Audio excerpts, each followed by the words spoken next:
I've never been straight with anybody.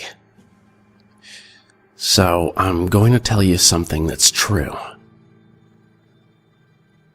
I hate my family. My older sister moved to Europe with hardly a goodbye. My dad's dead, and to be honest, I always kinda hoped my mother would follow him. Well, one day, she did. She left behind a crapload of money and a 6-bedroom house set outside the city. My dad had left her a $2 million fortune, enough for her to live on with change, especially since she was too much of a skinflint to spend any of it. Now she was dead. The house and money sat there. I didn't expect to see a penny. Me and my mom had always hated each other. We didn't have little spats. We had a full-on feud. And growing up, my cheeks would always be red from where she'd slap me. Sometimes she did it backhand and cut my face with her engagement ring. Yeah, we hated each other. It never got better when I matured, and she didn't mellow with old age. She just got more and more spiteful.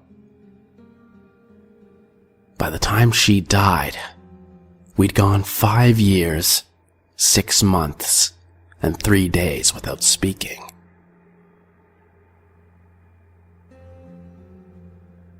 To a certain extent, I sympathized with her.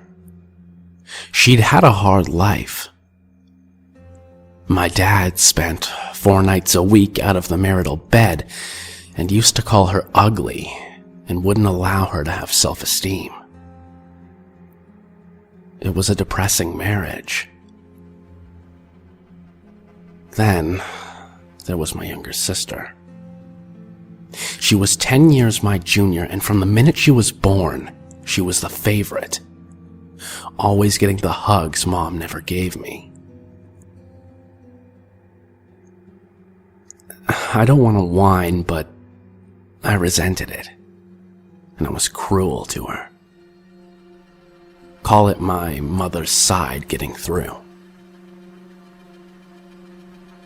That all changed when my sister had her accident. She fell 20 feet out of a maple tree and thumped her head on the floor.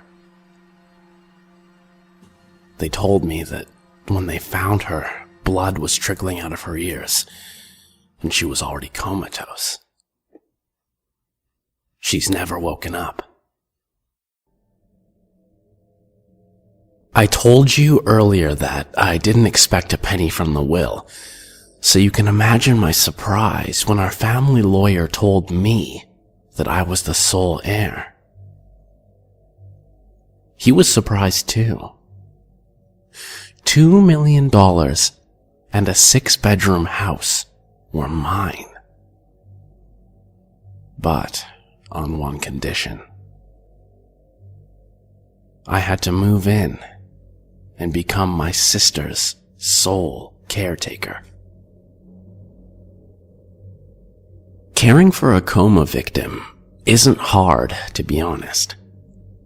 You just have to listen out for irregular beeps on the machines they have her hooked up to.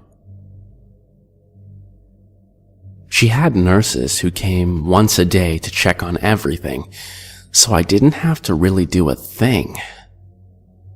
And I was a millionaire for it. Still, I hated being in the same house as her. She's my sister and all, but after so long in a coma, you're already dead. That, coupled with how she looked, meant I couldn't even see her as my sister. She was, technically, a woman, but she never developed.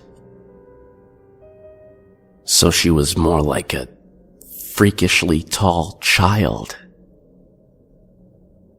Her bones jutted out, her skin was gray, and her face had the absent look of a corpse.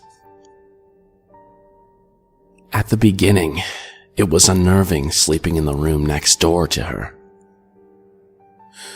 I'd lie in my bed trying to sleep, but all I could think about was her on the other side of the wall, immobile and mute.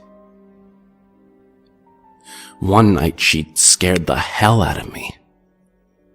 I was stretched on my bed, lights off, the house as silent as ever. I heard a bang from my sister's room, and something clattered to the floor. I assumed she'd fallen out of bed, like maybe the nurse had left her in a funny position. I ran into her room, but she was laid down like always, face staring absently at the ceiling. On the other side of the room, a photo frame was on the floor. A few nights later, the nurse called in sick, so I had to check on my sister myself. I made sure that she was nowhere near the edge of the bed. Due to the last incident, I had gotten paranoid and switched off the light. It was well before my usual bedtime, so I decided to have a few drinks. The thing about my bladder is, it only acts up when I'm in bed. And sure enough, as soon as I tried to go to sleep that night, I had the urge to go use the restroom. On the way there, I noticed my sister's door slightly ajar. I probably hadn't closed it right, but after the photo frame incident, I thought I better check. Everything seemed fine, but when I looked at my sister, I was sure she was wearing a different gown. I wouldn't bet my dead mom's house on it, and you write that kind of thing off, don't you? It must have been a trick of the brain. At least, that explanation satisfied me, and I slept for a few hours. The next day had me doubting myself again. The nurse was well enough to visit the next night, and she did the usual checks. Before she left, she grabbed me for a word. "I'm sorry about last night," she said. "It was short notice, but you did a great job." It was nothing," I said. "No, you were great. I didn't think you'd change her clothes and everything." That got my attention. I didn't press it because the nurse would never believe me, but you can bet I didn't sleep easy from then on. Every reasonable explanation ran through my head. Did I change them and forget? Was the nurse mistaken? I didn't have a clue. All I know is I never went in my sister's room from that point on unless I couldn't avoid it. A few weeks later, I didn't have a choice. The machines she's hooked up to have alarms, and one night they started making a racket. I got my ass into her room as quick as I could, and as soon as I did, the alarms stopped. It was a big relief. Then I looked in my sister's face. Her mouth was wide open, an enormous cavity aimed at the ceiling, the corners of her lips crooked. They said it was just a reflex. But as much as I wanted to buy it, I still moved my bedroom to the other side of the house, as far away from her as I could get. I'd hear noises every night, scaring the crap out of me every time. I lost sleep and became a stressed out wreck. As pathetic as it sounds, I didn't dare go check on her. And then something happened. Something that caused me to move out of the house. It was a rare night where I felt like I was going to get some sleep.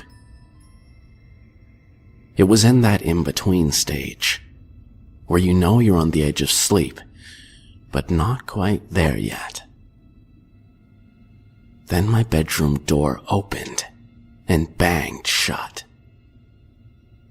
It shook me straight out of drowsiness, and I sat up in my bed. I could feel something in the room with me. It wasn't right. On the floor beside me, lit by moonlight, was my sister. Her body rigid and her mouth wide open. Her face pointed at mine.